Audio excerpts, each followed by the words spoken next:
You're at a Starbucks and you're peering over the bakery counter and then you spot it. A Blondie. Oh my God, I have to have that. I still want to fit in my jeans. Well, join me in the kitchen today where I have a solution. It's gluten and sugar-free and oh so easy to make.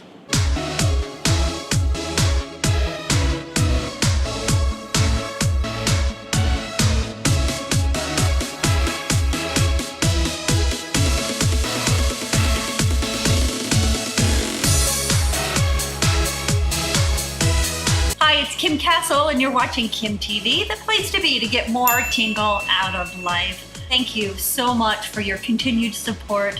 I still feel like I'm just finding myself in the kitchen and on the channel, and I just am so humbled at your support, your comments, for sharing me with your friends. In fact, today I'd like to do a call out, a shout out to Carla Richardson from Facebook.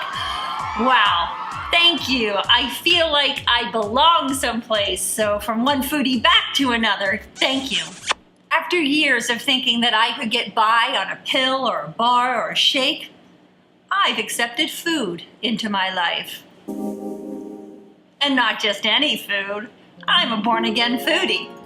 Everybody loves brownies. Everybody except me. Now, mind you, I'm not weird. I'll enjoy a brownie, but I was the kind of person that couldn't eat a whole brownie. Today, I'm making Blondies, which is a light version of a brownie. And typically, it's made with brown sugar that gives it that yummy, caramely, delicious taste. Today's Blondies are completely gluten-free and sugar-free. Makes it gluten-free. Almond meal is just ground up almonds. You could use a variety of different kinds of flours. I wouldn't recommend anything like coconut flour or anything like that, especially with some of the other ingredients because it'll turn green. I'd like to give a shout out to my friend Brittany Angel over at realsustenance.com. She is an expert on flours. In fact, in the link below in the video, I'll give you a link to her recipe books that all about different kinds of nut flours and what they do. Brilliant books. I have both of them, and when you do, tell Brittany I said hi. As I was saying that I'm not really a overly chocolate kind of girl, I'm more of a vanilla girl, which is why I really love Blondies.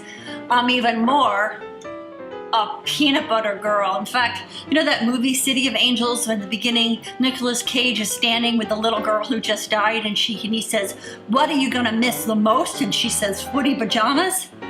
I'll say peanut butter. The peanut butter gives it a nice consistency and it holds it together. And I think what's nice about this recipe is the peanut butter kind of replaces some of the stickiness that you get from brown sugar typically in a Blondie. What makes this sugar-free is you could make it with sugar, but again, I like to keep things low calorie. I like to fit in my skinny jeans. So I use erythritol. You'll see me using erythritol a lot. It works like sugar. I don't know if you can get a close-up here of this. It's like granulated sugar. Also powder it as well. It's actually made from sugar. It's made from the alcohol of sugar. It's about 2/3 of the sweetness of sugar, and it has absolutely no calories. Now, the thing that you want to know about working with the erythritol is it does give it there's no aftertaste like stevia or any of those kinds of sugar substitutes, but it does give it a sense of coolness, almost like if you're working with a maltitol or a xylitol. There's almost like not minty, but there's a coolness to it. Cinnamon, chocolate will kind of pull it down. Because Blondies, again, what makes Blondies so yummy is the brown sugar. So instead of the brown sugar, I'm gonna add a little touch of coconut nectar. Now, coconut nectar does have calories, not a lot. There's about, I think, 55 calories for a tablespoon. But what's really exciting about this is there's absolutely no glycemic index. Why sugar is so bad for you is it spikes your insulin, which is what makes the body want to hold on weight. Vanilla. We also have baking powder. Baking powder is not the same as baking soda. Baking powder has baking soda in it. Baking is actually a chemical process, not like cooking savory and things like that, where you can add a little bit and take a little bit away and it won't make much of a difference. Baking, complete chemistry. Some salt. I like to use sea salt. Some milk. Now you can make this completely dairy-free, which I'm doing. I'm using coconut milk. You can use almond milk. You can actually use water. And I also like to add, whenever I'm doing a baked good like cookies or cake or blondies, I like to add glycerin. Now glycerin is actually made from vegetables. You want to make sure that you get the, I think it's called food grade or pharmaceutical grade. You can actually get this on Amazon. What's nice about glycerin is it actually serves as a food preservative. It actually extends the life of your food, and it also gives it kind of a moistness to it. So if you have a recipe where no matter what you do, it just comes out like a brick, try adding some glycerin, not too much, but try adding some glycerin and I think you'll be very surprised. Have almost. Then you want to mix it.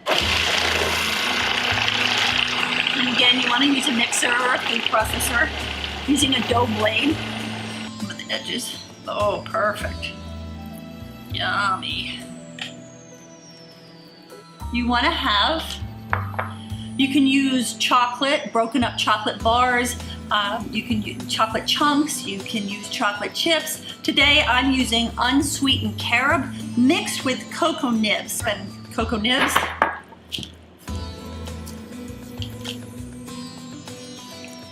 perfect. Perfect. Want to pour your batter into a prepared square pan. Prepared used to mean like a greased and floured or buttered pan. Nowadays, so much easier. You just prepare it by putting in parchment paper. This can actually go in the oven and it saves you so much time and cleanup. This will also help you when you're taking your brownies out of the pan. Okay, so I'm gonna put my batter into the, see?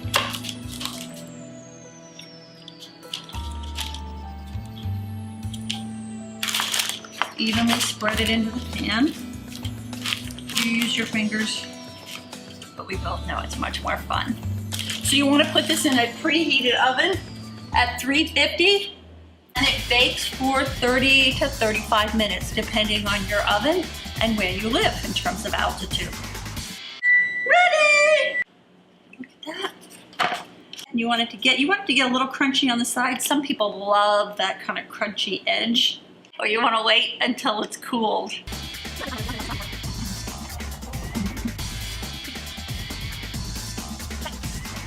You know it's cool enough if you can touch it, or in fact, even better, if you can touch the pan. It helps you take it out. Look how cool is that? Easy cleanup. Starbucks has nothing on this. This is a delicious Blondie, gluten-free, sugar-free. You don't have to sacrifice taste to go gluten-free. Enjoy this with a nice cold glass of coconut milk, and you've got a delicious treat that's not only yummy, it's actually good for you. Let's give it a taste. Perfect. Still slightly warm on the inside. Delicious. So that's this episode of kimTV. Do you have any recipes, your favorite treat that you'd like to see me make gluten-free or sugar-free? Let me know in the comments below. And of course, if you like this video, show me and like it. And be sure to subscribe if you want to be up on every episode, get notices that, when I post a new recipe or a new episode of kimTV. Until next time, remember, wherever you go, whatever you do, I see you. I really see you. You're not looking at me anymore, are you? You're looking at this. Fortunately, I live at the sea. So my sea salt tends to get a little clumpy. Get out! All right, I think that's good. There we go. I think that's good.